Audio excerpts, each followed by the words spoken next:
Oh my God. I don't experiencing of this in my life.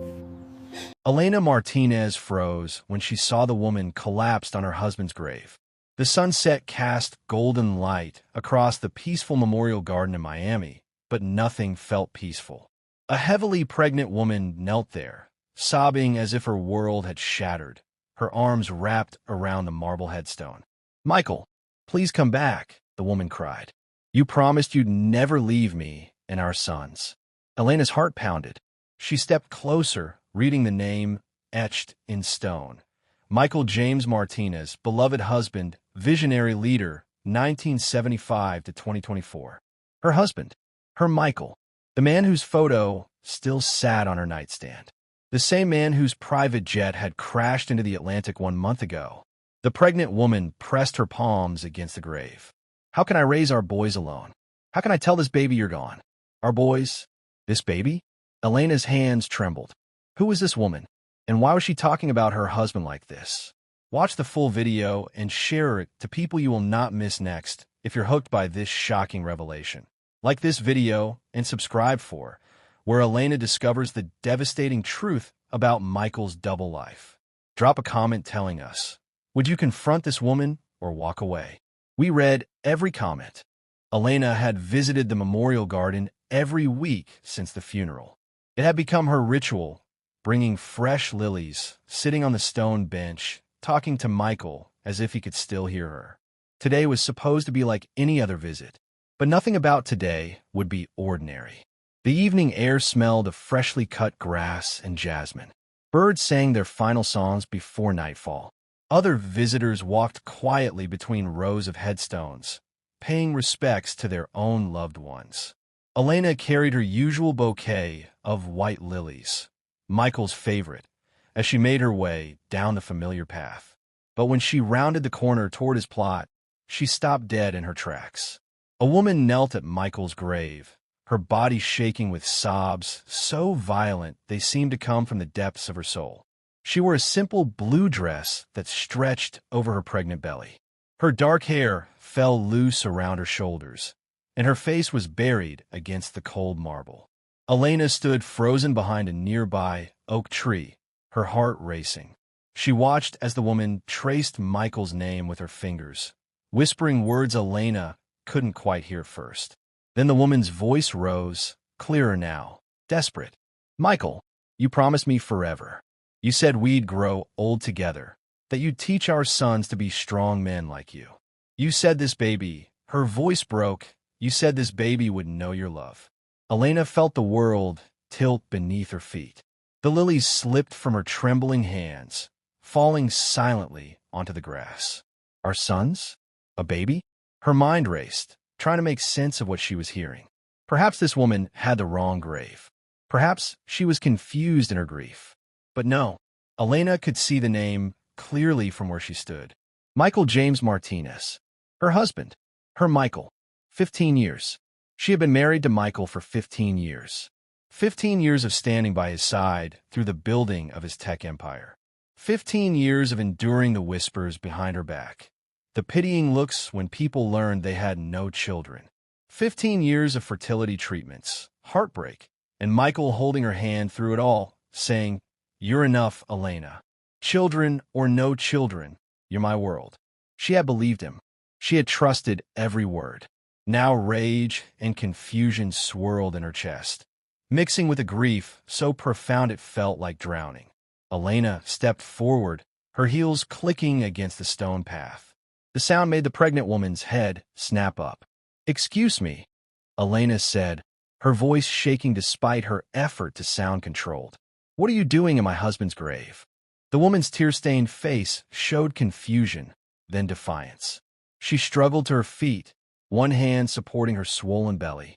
"Who are you?" she asked, breathing hard. "I should be asking you that question," Elena replied, moving closer. "I'm mourning my husband. What business is that of yours?" The pregnant woman's eyes narrowed. "Your husband?" She let out a bitter, broken laugh. "Lady, I don't know who you think you are, but Michael was my husband. I'm carrying his third child. We have 2 sons at home waiting for their father, who's never coming back." The words hit Elena like a physical blow. She reached out to steady herself against the headstone. The same headstone this stranger had been clutching moments before. What? What did you just say? I said Michael was my husband. The woman repeated, tears streaming down her face again. My name is Rachel. We've been together for 6 years. Married for 5. And these, she placed both hands on her belly, these are his children. The memorial garden seemed to spin around Elena. The peaceful evening sounds, the birds, the wind in the trees, became a roaring in her ears. 6 years? 5 years of marriage? While she had been in their penthouse in downtown Miami, planning charity galas and believing in their perfect life. That's impossible, Elena whispered, but even as she said it, doubt crept in. Michael traveled constantly for business. Board meetings, investor dinners, weekend conferences. He was always going somewhere, always busy building the empire they'd worked so hard to create. Or had he been building something else entirely? Elena's legs felt weak, but she refused to collapse. Not here, not in front of this stranger claiming to be married to her husband. She forced herself to breathe slowly, to think clearly despite the chaos in her mind. You're saying you married Michael? Elena asked, her voice steadier now. Michael James Martinez? The tech entrepreneur? Rachel nodded, wiping her face with the back of her hand. Yes, 5 years ago. We had a small ceremony with his closest business partners and a mentor he called his father figure. He said he wanted to keep it private. That public attention would put me and the boys at risk. Elena's stomach twisted. She knew exactly which mentor Rachel meant. Thomas Chun, Michael's first investor, the man who believed in him when no one else did. Thomas had been at their own wedding 15 years ago. He'd given a toast about Michael finding his perfect partner. Had Thomas known about both of them? Where do you live? Elena asked abruptly. Rachel hesitated, then seemed to decide there was no point in hiding anything anymore. Coral Gables, a house near the waterway. Michael bought it for us 4 years ago. Coral Gables, only 20 minutes from their downtown penthouse. All this time, Michael had maintained 2 complete lives, 2 separate worlds, practically in the same city. Elena felt sick. I need to see proof, Elena said, though part of her already believed it. The pain in Rachel's eyes was too raw, too genuine to be fabricated. Rachel reached into her purse with trembling hands and pulled out her phone. She scrolled through photos, then held out to Elena. The screen showed a family picture. Rachel, younger and glowing with happiness, sitting next to Michael on a couch. 2 small boys sat between them, both with Michael's distinctive dark eyes and bright smile. Elena's hand flew to her mouth. The boys looked exactly like him. The same dimple in the left cheek. The same thick eyebrows. The same way of tilting their heads slightly when they smiled. Their names are Marcus and Mason, Rachel said softly, looking at the photo. Marcus is 5. Mason just turned 3. Michael was there for both birthdays. He was a good father to them. The word father cut through Elena like a knife. She had grieved for 15 years over her inability to give Michael children. She had endured countless medical procedures, each one ending in disappointment. She had listened to relatives' subtle jabs at family gatherings. She had watched Michael's mother's face fall every time someone asked about grandchildren. And through it all, Michael had children. Sons. A whole family he visited while she waited for him at home. How often did he come to you? Elena asked, the question spilling out before she could stop it. Rachel's face crumpled. Every Tuesday and Wednesday. Sometimes Thursdays, too. He'd stay overnight, help put the boys to bed, and leave early the next morning. He said those were his strategy planning days, time he needed away from the office to think. Tuesdays and Wednesdays. The exact days Michael had told Elena he stayed late at the office for executive meetings. The days he'd come home exhausted, kissing her forehead and heading straight to shower before bed. She'd never questioned it. Why would she? She trusted him completely. Did you know about me? Elena asked, her voice barely above a whisper. Rachel shook her head vigorously. No, I swear, I had no idea. He never wore a ring when he was with me. He said he didn't believe in rings, that they were symbols for other people, and our love didn't need symbols. She laughed bitterly. I believed every word. I believed everything he said. Elena looked down at her own hand, at the platinum wedding band she'd worn for 15 years. The band Michael had slipped on her finger while vowing to love her, honor her, and cherish only her until death. He had lied. To both of them. To everyone. There's something else you should know, Rachel said hesitantly. Michael left documents with me. Property deeds. Business ownership papers. He told me if anything ever happened to him, everything he'd put in my name would belong to me and the children. He said, she paused, swallowing hard. He said I should never fight anyone over his estate.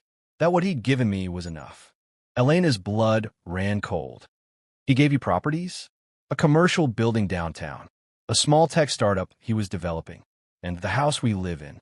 Rachel met Elena's eyes. I didn't want to believe he had another family. But now I understand. He was protecting both sides.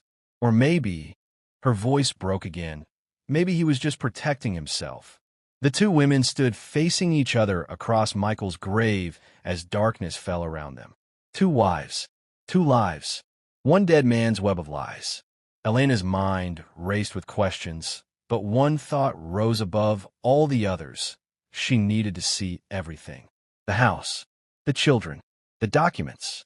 She needed concrete proof that her entire marriage had been built on lies. Take me there, Elena said suddenly. To your house. Show me everything. Rachel's eyes widened. What? Now? Yes, now. Elena's voice was firm. If what you're saying is true, I need to see it with my own eyes. I need to understand what Michael did. Rachel studied her for a long moment, then nodded slowly.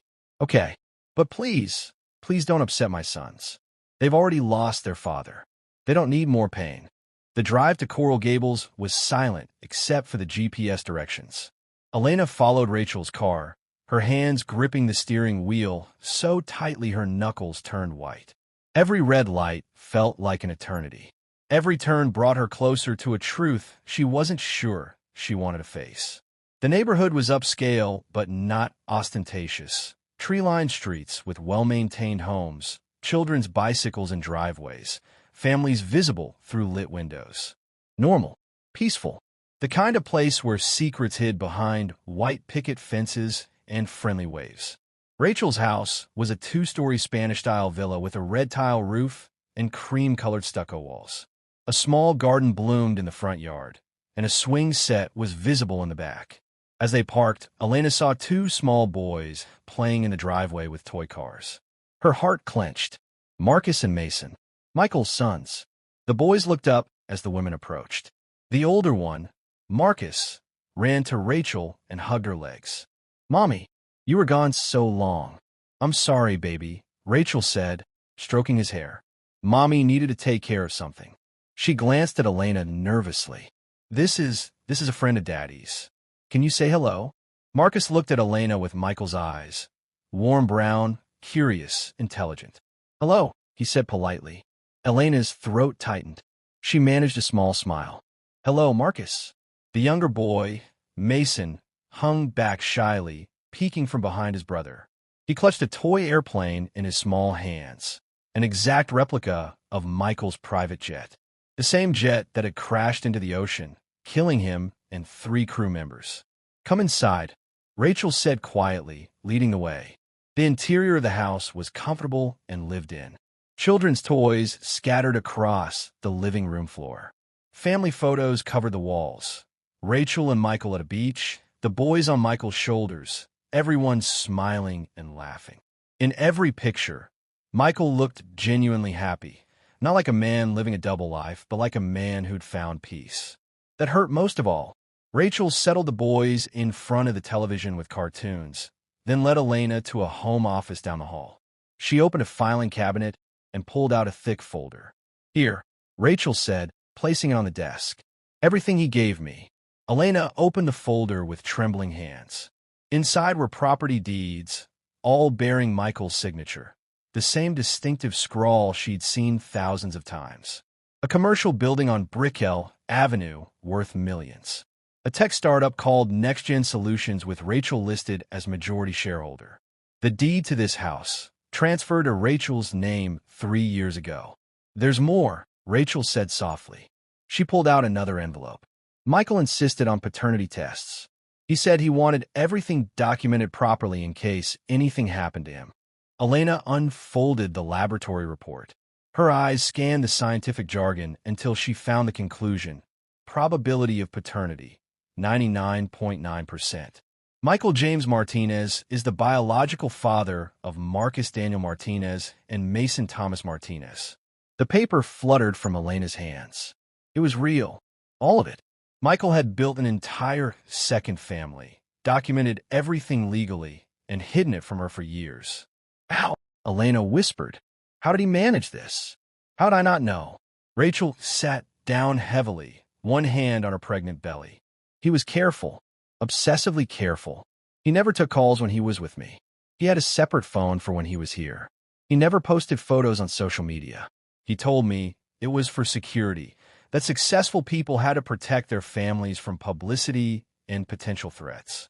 Elena thought about all the business trips Michael had taken, the weekend conferences, the late nights at the office. She'd never questioned any of it because she trusted him completely.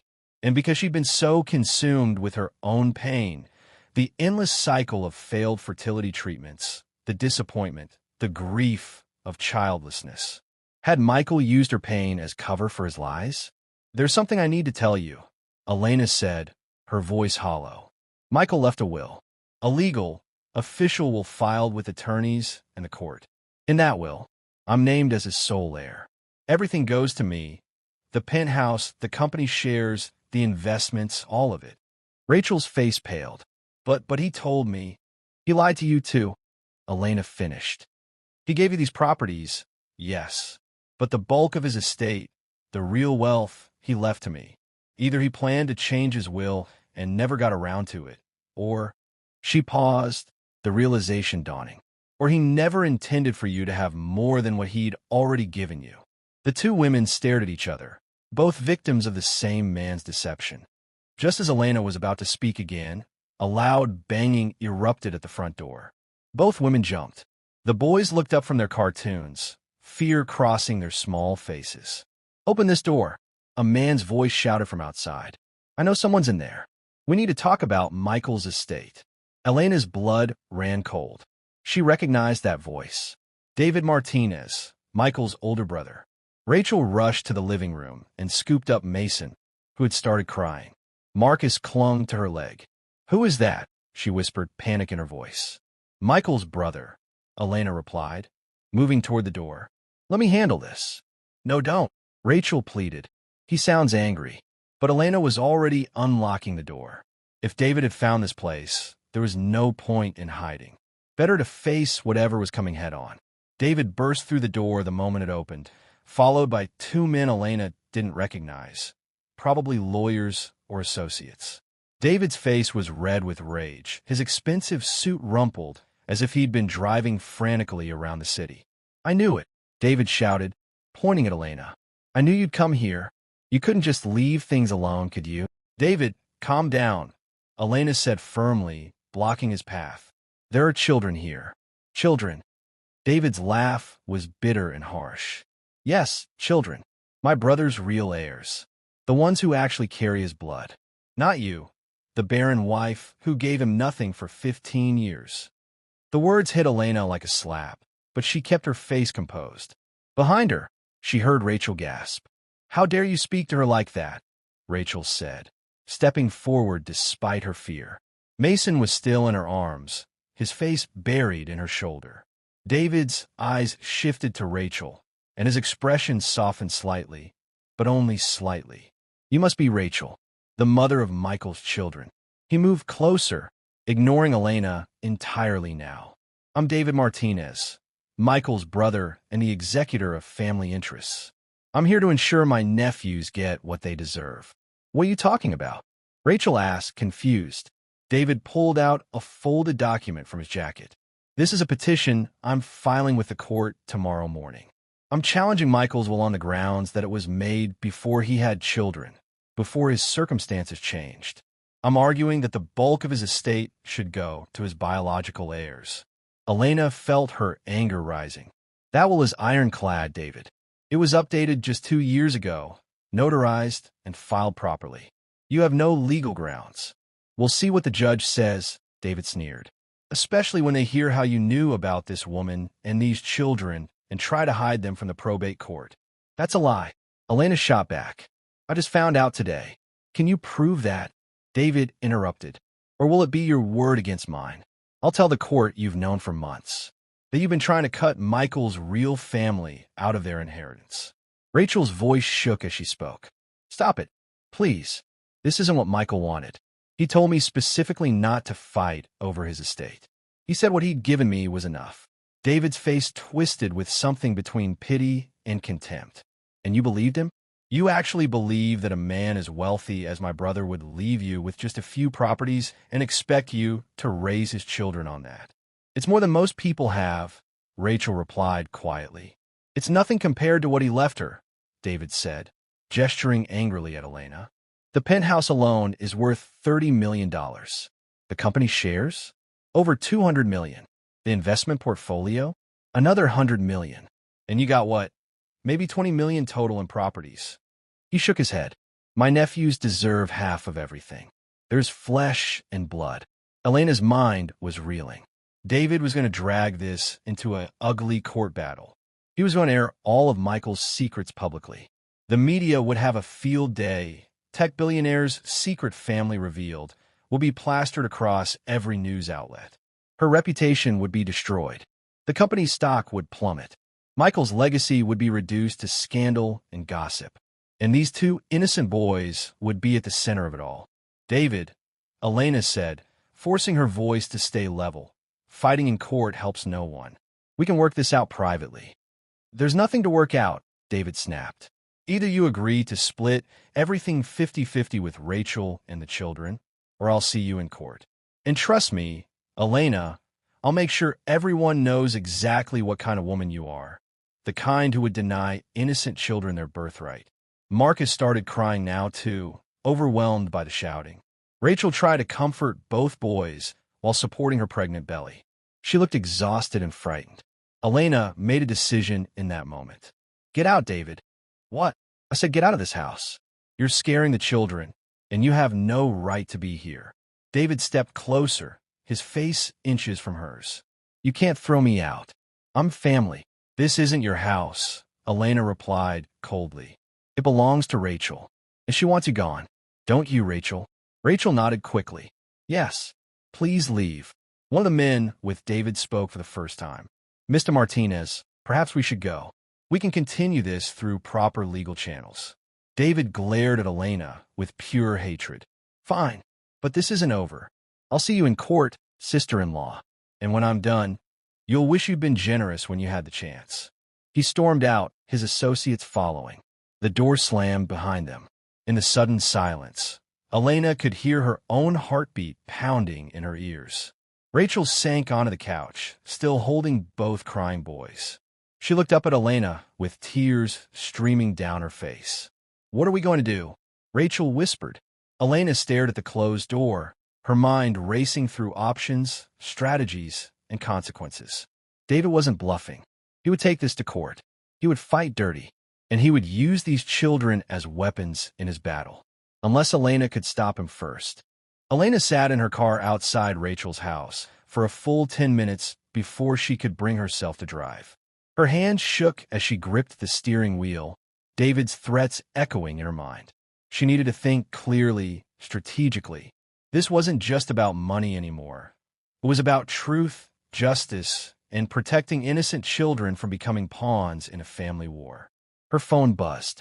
A text from her attorney, Patricia Chin. Elena, we have a serious problem. Call me immediately. Emergency. Elena's stomach dropped. She dialed the number, and Patricia picked up on the first ring. Where are you? Patricia asked, her normally calm voice tight with stress. Still in Coral Gables, Elena replied. What's wrong? David Martinez filed an emergency motion 30 minutes ago. He's claiming the will is invalid and that you've been hiding assets from the probate court. He's asking for an immediate freeze on all estate accounts and a court-ordered investigation into your finances. Elena closed her eyes, fighting off a wave of nausea. He works fast. That's not all. Patricia continued. He's brought in Marcus Webb as his attorney. Webb. Elena's eyes snapped open. Marcus Webb was one of the most ruthless probate attorneys in Florida, famous for destroying opposing parties with aggressive tactics and media manipulation. How can David even afford Webb? He can't, Patricia said, which means someone else is funding this. My guess? Michael's business partners who want to see the company destabilized. If they can create enough chaos around the inheritance, they can push for a forced sale or buyout at a reduced price. Elena's mind raced. She'd been so focused on the emotional devastation of Michael's betrayal that she hadn't considered the business implications. Martinez Technologies was worth over $500 million. With Michael gone and his estate in dispute, the company was vulnerable. What do we do? Elena asked. We fight back, Patricia replied firmly. But I need you to be completely honest with me. When did you first learn about Rachel and the children? Today. This evening. I went to the memorial garden and found her crying at Michael's grave. Can you prove that? Elena thought for a moment.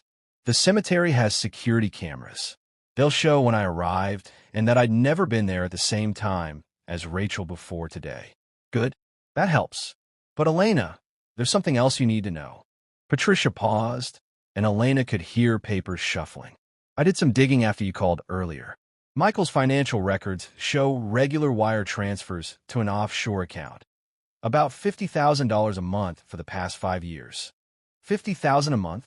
Elena's mind reeled at the figure. That's $600,000 a year. To Rachel? No, that's the strange part. The amounts going to Rachel for house expenses and child support are separate and fully documented. These offshore transfers went somewhere else. To another account in the Cayman Islands. Elena felt the ground shift beneath her again. Another account? Another secret? Do we know whose account? She asked, though she dreaded the answer. I'm working on it. But Elena, if Michael was hiding money offshore, David might try to use that against you. He could claim you knew about it, and were planning to conceal it from the estate. But I didn't know. I don't know anything anymore. Elena's voice cracked.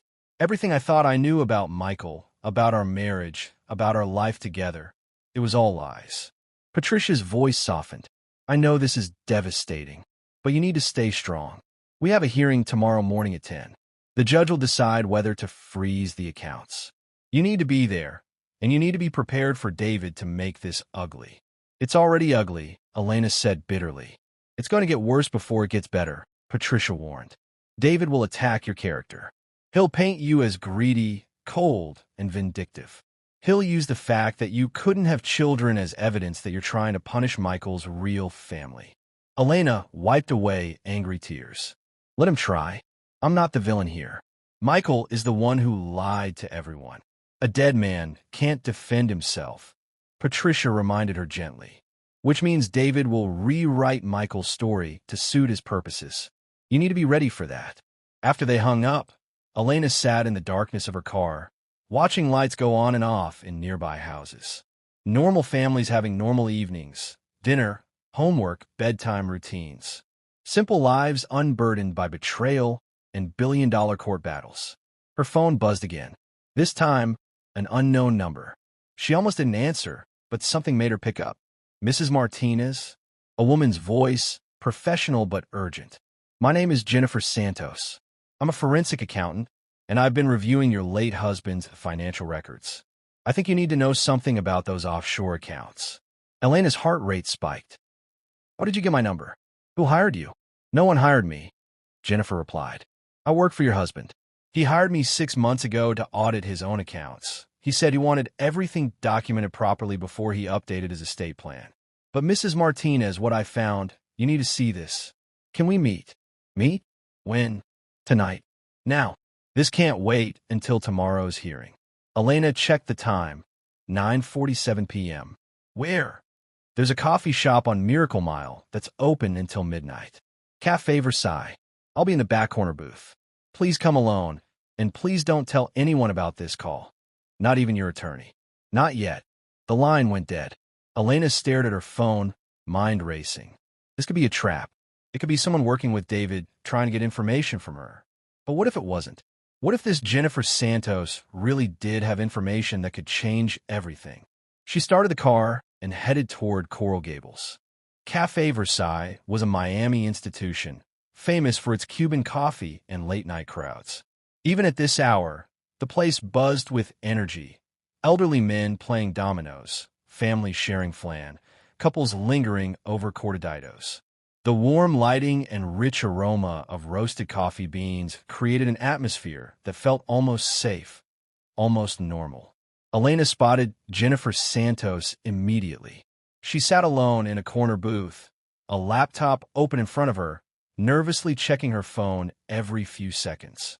She was younger than Elena expected, maybe early 30s, with dark-rimmed glasses and her hair pulled back in a neat ponytail. She wore business-casual attire despite the late hour, and her expression was serious, almost haunted. "Mrs. Martinez," Jennifer said quietly as Elena approached, gesturing to the seat across from her. "Thank you for coming." Elena slid into the booth, her eyes scanning the cafe for anyone who might be watching. "You said this was urgent, that it couldn't wait." "It can't." Jennifer turned her laptop so Elena could see the screen, which displayed rows upon rows of financial transactions. "I need to show you what your husband was really doing with his money." "Before you continue," Elena interrupted, "I need to know who you are and why I should trust you." Jennifer nodded, seeming to respect the caution. "Fair enough. I've been a forensic accountant for 8 years. I specialize in tracking complex financial transactions, usually for law enforcement or private litigation. 6 months ago, Michael Martinez contacted me directly, not through his company, but personally. He said he needed someone to audit his accounts because he suspected someone was embezzling from him." "Embezzling?" Elena frowned.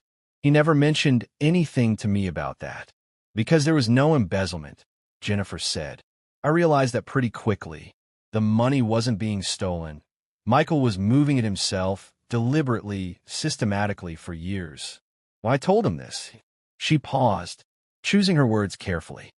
"He asked me to document everything. Every transaction, every account, every asset. He said he wanted a complete picture before he died." Elena's breath caught. Before he died? He knew. Jennifer's expression turned somber. "I don't know if he knew he was going to die specifically, but he definitely knew something was coming. He talked about legacy, about making sure things were handled correctly after he was gone, about protecting the people he loved from each other." "From each other," Elena repeated bitterly. "Did he say who those people were?" "No. He was vague about personal details. But Mrs. Martinez, when I learned about the plane crash, I knew I had to complete the audit. And what I found," she scrolled through screens of data, "your husband wasn't just supporting 2 families. He was preparing for a war." Elena leaned forward, her hands gripping the edge of the table. "What do you mean?" Jennifer pulled up a spreadsheet. "These offshore accounts everyone's talking about? There are 4 of them, not 1. Each contains significant assets, stocks, bonds, real estate holdings, cryptocurrency. Combined, they're worth approximately $350 million. Elena felt her vision blur. $350 million. That was more than half of Michael's total estimated worth. "Why would he hide that much money?" she asked. "That's what I couldn't figure out at first," Jennifer admitted. "But then I traced where the money came from and when it was moved. It started 8 years ago, right after Michael's company went public, and he became genuinely wealthy. He began systematically moving assets into these accounts, always in amounts small enough not to trigger attention, but consistent enough to add up to a fortune." She pulled up another document. "But here's the interesting part. 3 months ago, Michael changed all the account beneficiaries. Before that, the accounts were in his name only. After that," she turned the laptop again so Elena could see clearly. "After that, each account was designated for a specific person." Elena stared at the screen, her heart pounding. "Account 1, Caribbean Holdings beneficiary, Elena Martinez. Wife account 2, Pacific Trust beneficiary, Rachel Morrison, partner. Account 3, Atlantic Investment beneficiary, Marcus and Mason Martinez. Sons account 4, Continental Assets beneficiary, unborn child of Rachel Morrison." Elena couldn't breathe. He divided it, not equally, Jennifer said, pulling up the specific amounts. Account 1 has 150 million. Account 2 has 75 million. Account 3 has 75 million. Account 4 has 50 million. He made sure everyone would be taken care of, but he prioritized you. Why? Elena whispered. If he loved Rachel enough to have children with her, why leave me more? Jennifer shook her head. I can't answer that. I'm just an accountant. But there's more. She pulled out a physical envelope from her bag. 3 months ago, Michael gave me this. He said if anything happened to him, I should give it to you personally. He was very specific. Only to you, only in person, only after his death. Elena took the envelope with shaking hands. Her name was written on it in Michael's distinctive handwriting. What is it? I don't know. I never opened it. But Mrs. Martinez, you need to see what's inside before tomorrow's court hearing. And you need to decide whether to tell your attorney about these offshore accounts. Why wouldn't I tell her? Jennifer's expression turned grave. Because the moment you reveal these accounts exist, they become part of the probate case. David will fight for them. Rachel's attorneys, when she gets attorneys, will fight for them. The court will freeze them during litigation, which could take years. But right now, as they stand, they're outside the probate estate. Michael set them up that way deliberately. Elena stared at the envelope, then at the laptop screen showing millions of dollars her husband had hidden from everyone, including her. He was protecting us, she said slowly. All of us. From David. From the company vultures. From each other. Maybe, Jennifer agreed. Or maybe he was protecting himself from having to make impossible choices while he was alive. Elena opened the envelope. Elena's hands trembled as she pulled the letter from the envelope. It was handwritten, not typed, not dictated, but carefully written in Michael's own hand on thick, expensive stationery.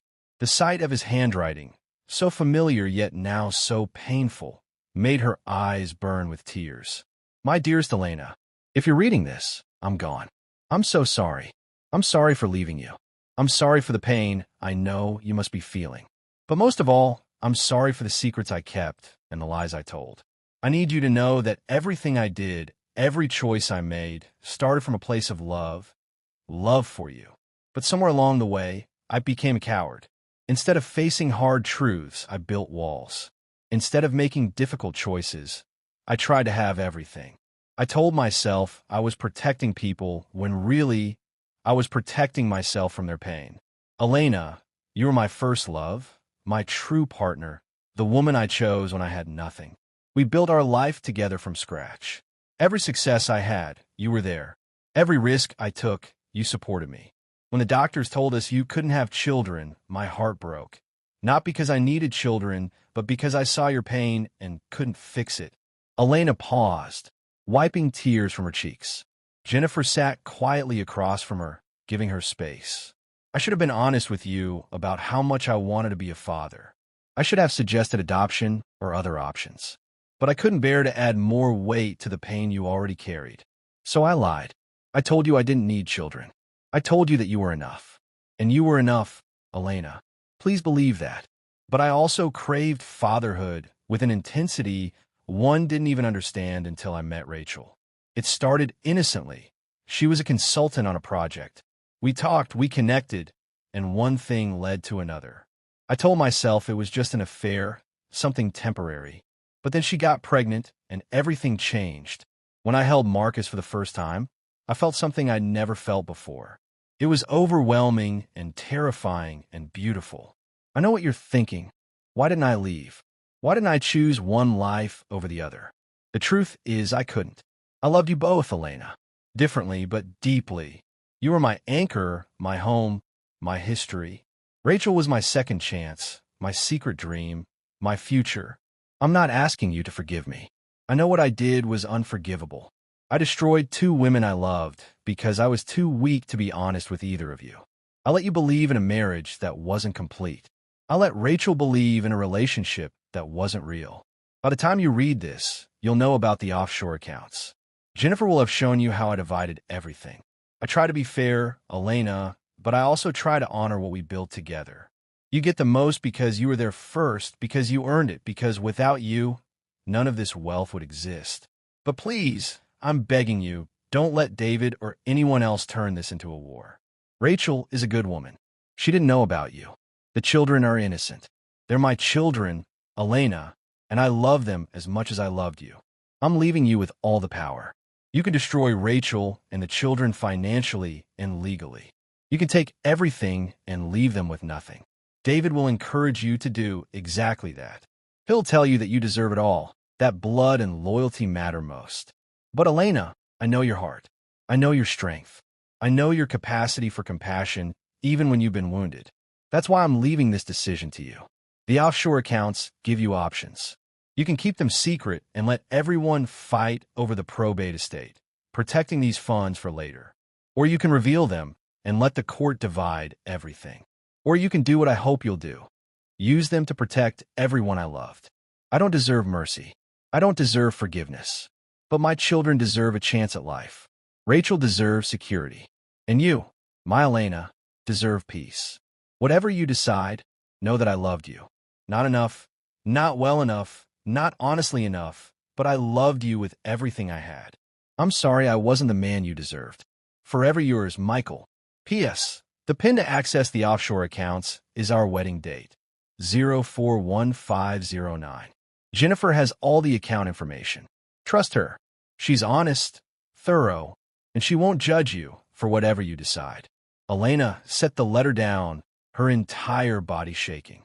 Around her, the cafe continued its cheerful buzz, people laughing, coffee cups clinking, music playing softly in the background. But in her corner booth, Elena felt completely alone with the weight of impossible choices. He put it all on you, Jennifer said softly. The decision, the power, the burden. Elena looked up. Even in death, he couldn't face the consequences of his choices. No, Jennifer agreed. He couldn't, but he did try to set things up so that everyone could survive. These accounts, the way he structured them, it's not perfect, but it's more than most people in a situation would do. Is that supposed to make me feel better? Elena asked bitterly. That my lying husband was slightly less selfish than he could have been. Jennifer didn't answer. There was no answer. Elena checked her phone. 11:43 p.m. In less than 11 hours, she would be standing in court. David would be there, ready to destroy her reputation. Rachel would be there, vulnerable and pregnant. Lawyers would be there, ready to fight over every dollar. And she would have to decide, in that moment, in that courtroom, what kind of person she wanted to be. The Miami-Dade County Courthouse stood imposing in the morning sun, its white columns and marble steps a symbol of justice and order. Elena arrived 30 minutes early, wearing a simple black dress. Elegant, respectful, powerful. Patricia met her at the entrance, briefcase in hand, looking alert despite the early hour. Are you ready? Patricia asked. Elena thought about Michael's letter, still folded in her purse. As ready as I'll ever be. They walked through security and made their way to courtroom 7B on the third floor. David was already there, sitting with Marcus Webb and his team of associates. He looked confident, almost smug. When he saw Elena, his expression hardened. Rachel arrived moments later, noticeably alone. She wore a simple maternity dress and moved slowly, her hand supporting her belly. Elena felt a pang of sympathy despite everything. All rise, the bailiff called. The Honorable Judge Martha Rodriguez presiding. Judge Rodriguez entered. A woman in her 60s with silver-streaked hair, sharp eyes behind reading glasses, and an expression that suggested she'd seen every trick in the book and wouldn't tolerate nonsense. Be seated, she said, settling into her chair and reviewing the case file. This is an emergency hearing regarding the estate of Michael James Martinez, deceased. We have a motion to freeze estate assets filed by David Martinez, brother of the deceased. Let's proceed. Marcus Webb stood, his voice smooth and practiced. Your Honor, we're here today because of a serious miscarriage of justice. Mr. Martinez had 3 children, 2 sons, and an unborn daughter, who are being systematically excluded from his estate by his widow, Elena Martinez. Elena's lawyer stood immediately. Objection, Your Honor. Mrs. Martinez just learned of these children's existence yesterday. She hasn't excluded anyone. I'll hear arguments from both sides. Judge Rodriguez said. Mr. Webb, continue. Webb walked to the center of the courtroom, performing for the judge. Your Honor, the will currently controlling this estate was executed 6 years ago, long before Mr. Martinez had children. It names Elena Martinez as sole heir, which made sense at the time. But circumstances changed dramatically. Mr. Martinez became a father. He established a second household. He supported those children financially and emotionally for years. He pulled out photographs. Marcus and Mason at various ages, Michael smiling beside them. These are not illegitimate children from a casual affair. These were Mr. Martinez's beloved sons. He was involved in their lives, attended their birthdays, helped with homework. He was their father in every meaningful sense. Judge Rodriguez studied the photos. And the mother? Ms. Morrison, is it? Rachel stood shakily. Yes, Your Honor. Did Mr. Martinez marry you? Rachel hesitated. We had a ceremony, with friends and witnesses. But I recently learned it wasn't legally binding because he was already married. Webb jumped in, which is precisely why we're here. Ms. Morrison believed she was married. She believed her children were legitimate heirs. She had every reason to expect they would be provided for properly. But instead, Mr. Martinez left everything to his first wife, excluding his own children from their inheritance. Except, Patricia stood, Mr. Martinez also gave substantial assets directly to Ms. Morrison during his lifetime. Properties worth approximately $20 million. He established trust accounts for the children. He provided ongoing support. He made provision for them outside of the probate estate. Webb scoffed. $20 million sounds like a lot, but Mr. Martinez was worth over $500 million. These children are entitled to equal shares with the surviving spouse. A 50-50 split would be fair. Fair. Patricia's voice rose. Mr. Martinez made his wishes clear in a legal, binding will. He updated it regularly. If he wanted to change it, he had multiple opportunities to do so. Judge Rodriguez held up her hand. Before we continue, I want to hear from Mrs. Martinez directly. Approach the bench. Elena stood, her legs steadier than she expected. She walked to the witness stand and was sworn in. Mrs. Martinez, Judge Rodriguez said, When did you learn about your husband's other family? Yesterday, Your Honor. I went to visit his grave and found Ms. Morrison there, crying and talking about her sons. Until that moment, I had no idea they existed. And what was your initial reaction? Elena took a breath. Shock, betrayal, anger, confusion. Every emotion you'd expect when you discover your entire marriage was built on lies. And now, after having time to process, this was it, the moment. Elena could destroy Rachel with a few words. She could claim the full estate, freeze Rachel out, and let David fight for scraps. Or, Elena looked at Rachel, sitting alone, one hand on her pregnant belly. She looked at the photos of Marcus and Mason on the evidence table. She thought about Michael's letter, his cowardice, his love, his impossible choices. Your Honor, Elena said slowly, I've had less than 24 hours to absorb this information, but I've learned some things. My husband was many things, brilliant, driven, generous, flawed. He made terrible choices. He hurt everyone who loved him, but he also tried, in his imperfect way, to take care of people. She pulled an envelope from her purse. I'd like to present evidence to the court, documents that will clarify Mr. Martinez's final wishes. Patricia looked startled. Webb leaned forward. Judge Rodriguez gestured for Elena to continue. My husband established 4 offshore accounts containing $350 million. These accounts are outside the probate estate. He designated specific beneficiaries for each account, including me, Ms. Morrison, and all 3 of his children. The courtroom erupted in shocked murmurs. David's face turned red. Webb looked like he'd been slapped. Judge Rodriguez banged her gavel sharply. Order. I will have order in this courtroom. The murmuring subsided, but the tension remained electric. Marcus Webb was already on his feet, his face red with indignation. Your Honor, this is highly irregular. We had no notice of these alleged accounts. We request time to verify. Sit down, Mr. Webb, Judge Rodriguez said coolly.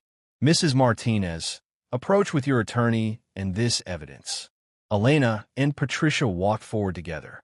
Elena handed over the folder Jennifer had given her, complete documentation of all 4 offshore accounts, including beneficiary designations, account balances, and the timeline of when they were established. Judge Rodriguez studied the documents in silence for several minutes. The courtroom waited, every person holding their breath. Finally, she looked up. These accounts are properly established and documented. They are held in offshore trusts that are legally separate from the probate estate. She turned to Webb. Mr. Webb, did your client know about these accounts? No, Your Honor, Webb stammered. This is the first we're hearing of them. Ms. Morrison? The judge looked at Rachel. Did you know? Rachel shook her head. No, Your Honor. Michael never mentioned them. Judge Rodriguez leaned back in her chair, her expression thoughtful. So we have a situation where the deceased established substantial assets outside of probate, designated specific beneficiaries, and told no one. Interesting. She looked at David. Mr. Martinez, David Martinez, do you have any claim to these offshore accounts? David stood quickly. Your Honor, as my brother's next of kin and the representative of family interests. That's not what I asked. Judge Rodriguez interrupted. Are you named as a beneficiary in any of these accounts? David's jaw clenched. No, but then you have no standing regarding these funds.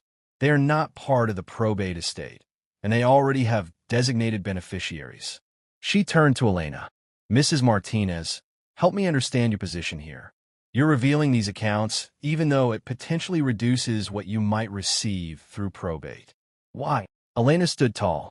Because, Your Honor, my husband was a coward who couldn't face the consequences of his choices, so he left all the difficult decisions to me. He thought by splitting money into different accounts and making me the executor of his estate, he could avoid responsibility even after death. The courtroom was silent, hanging on every word. But I'm not going to play his game, Elena continued. These children deserve security. Ms. Morrison deserves security. They didn't ask to be part of this mess. They're victims of my husband's deception, just like I am. So you're advocating for them to receive these designated funds? Judge Rodriguez asked. I'm advocating for honesty, Your Honor. Yes, Michael left me more than he left anyone else. Yes, I was his legal wife. Yes, I built that company with him from nothing. But these children carry his DNA. They lost their father. The unborn baby will never know him. Ms. Morrison believed she was building a life with him. Elena's voice wavered slightly, but remained strong. I could keep these accounts secret and fight for everything through probate. I could make their lives miserable because I'm angry about what Michael did. But that would make me as selfish as he was. And I refuse to become that person. Judge Rodriguez studied Elena for a long moment. That's a remarkably mature position, Mrs. Martinez. More mature than many people would manage in your circumstances. She looked down at the documents again, then at everyone in the courtroom. Here's what we're going to do. The offshore accounts will remain with their designated beneficiaries as Mr. Martinez intended. They are outside probate jurisdiction, properly established and legally binding. Webb started to object, but Judge Rodriguez silenced him with a look. As for the probate estate, she continued, the will stands. Mrs. Martinez is the legal heir.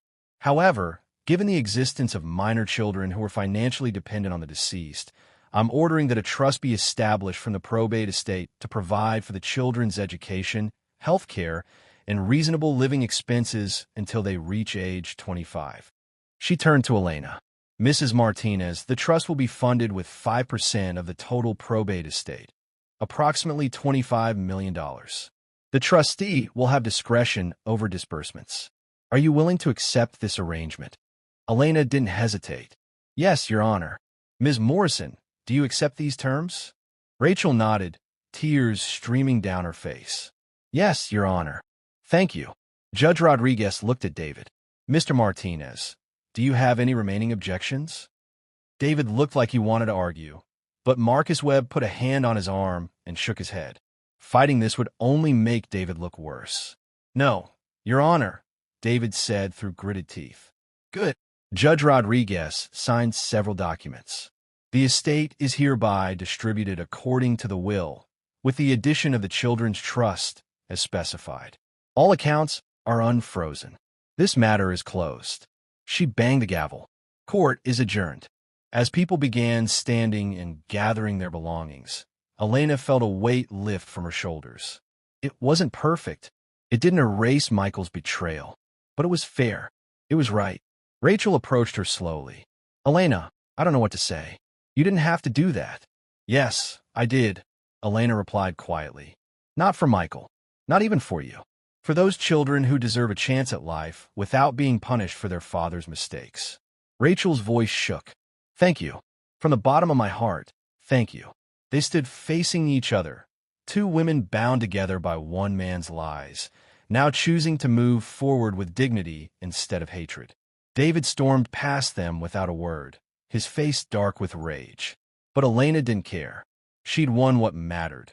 Her integrity, her peace of mind, and the knowledge that she'd done the right thing even when it was hard.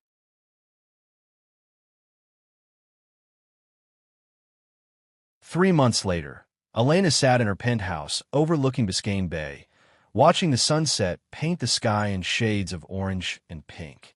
The view was stunning as always, but the silence that once comforted her now felt heavy. Too empty. Too quiet. Her phone rang. Rachel's name appeared on the screen. Over the past months, they'd spoken occasionally, brief, awkward conversations about legal documents and trust paperwork. But this time, Rachel's voice sounded different. Lighter. Elena? I hope I'm not bothering you.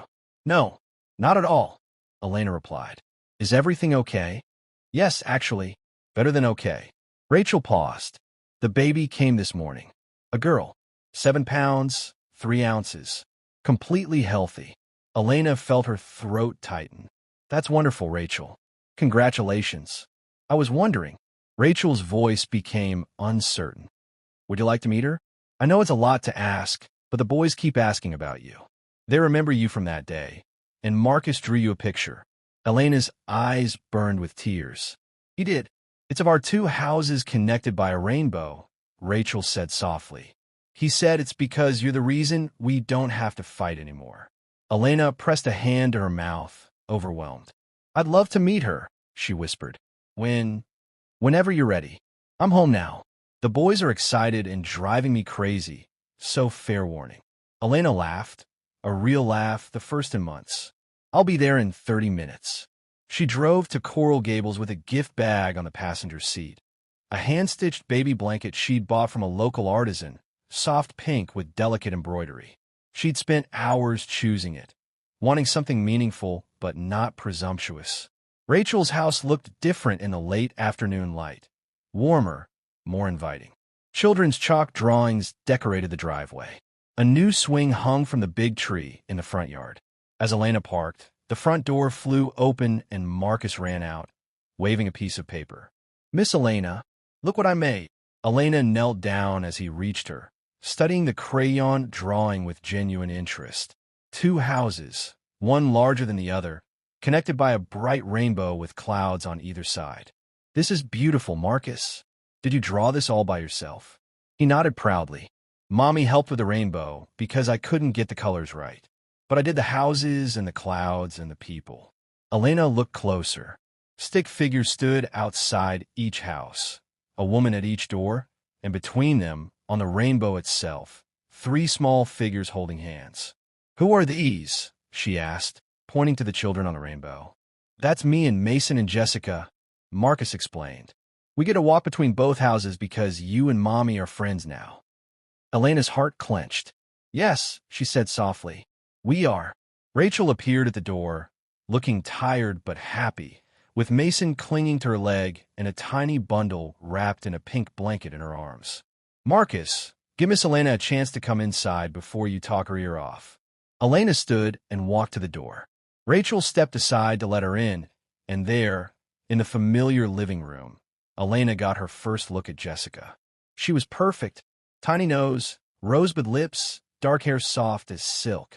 Her eyes were closed, but her little hand poked out from the blanket, fingers curled into a fist. Would you like to hold her? Rachel asked. Elena nodded. not trusting her voice. Rachel gently transferred the baby into Elena's arms, and the weight, so light, so precious, settled against her chest.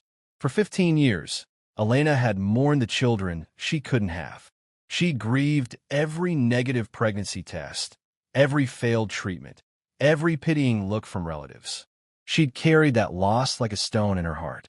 But now, holding this baby, Michael's daughter, yes, but also just a beautiful, innocent child, Elena felt something shift.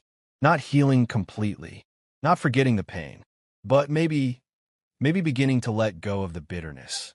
She's beautiful, Elena whispered. She has Michael's eyes, Rachel said quietly. When she opens them, you'll see. It's like looking at him.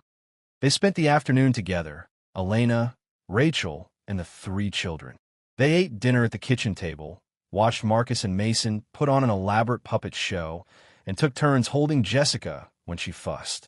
It felt surreal but also natural, as if they'd been doing this for years instead of just beginning. As evening approached and Elena prepared to leave, Rachel walked her to the car. "Thank you," Rachel said, "for everything, for not hating me, for helping the children, for being kind when you had every reason not to be." Elena turned to face her. "I want to ask you something, and please be honest. Did you love him? Really love him?" Rachel's eyes filled with tears. "Yes, I loved him completely. I thought he was my future, my forever. Learning he lied about everything, it destroyed something in me." "Me too," Elena admitted. "I keep wondering if anything he said to me was real, if any of it mattered." "I think it was all real," Rachel said slowly. "I think he loved both of us. I think he was just too weak to choose, too selfish to be honest. He wanted everything, and he took it, and he left us to clean up the mess." They stood in comfortable silence for a moment. "I'd like to stay in touch," Elena said, "for the children, and maybe for us too. We're connected now, whether we wanted to be or not." Rachel smiled. "I'd like that." As Elena drove home, the sunset fading to twilight, she felt something she hadn't felt in months. Hope. Not for romance or marriage or the life she'd lost, but hope that she could build something new, something honest, something real. Michael had left her wealth, property, and a company. But more importantly, he'd left her a choice, to become bitter or to become better. She chose better. 6 months later, Elena attended Jessica's christening. David was there too, subdued and polite, having finally accepted the situation. The children called Elena Aunt Elena now. She'd helped Marcus learn to ride a bike and taught Mason a count in Spanish. She'd also started a foundation in Michael's name, focused on supporting children in complex family situations. Because if Michael's lies could create anything positive, it would be helping other children navigate the messy realities of imperfect families.